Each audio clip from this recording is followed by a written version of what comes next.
Hello, come on, katsa, good day. Heto naman po tayo.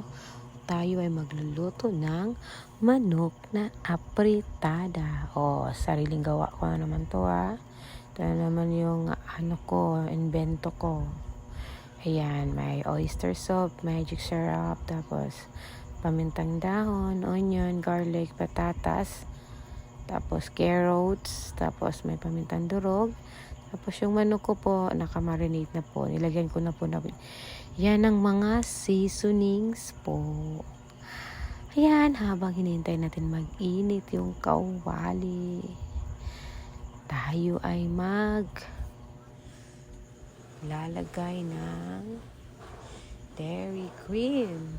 Siya nga pala, dairy cream ang nilagay ko kasi may tira po kasi ako, mga katsa goodie. Ayan na po, nilalagay ko na po yung dairy cream po. Ayan, buti na lang may dairy cream ako. Tinipid-tipid ko kasi tagaluto ko. So may mga tira-tira pa po talaga. Ayan na po. Medyo matagal po ako hindi nakapag-upload.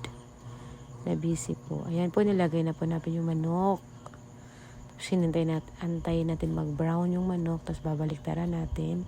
Tapos saka natin lalagyan ng mga seasonings. Ano yun? Paminta. Yun, may kasali. Sumama pa yung kaibigan ko. Ayan, tapos lagay ko ng oyster, magic syrup. Tapos ginisa yan. Nilagay ko na po yung mga carrots po. Ayan, lagay ko ulit ng oyster sauce. Hinati ko kasi yung oyster sauce, guys. Ayan na po, guys. Tapos, sauce na pang-apritada nilagyan ko rin, guys. Yes. Ayan, hintay namin dyan. Ayan, kumulo na, guys. Mabilisan lang to, guys. Thank you for watching, guys. God bless everyone.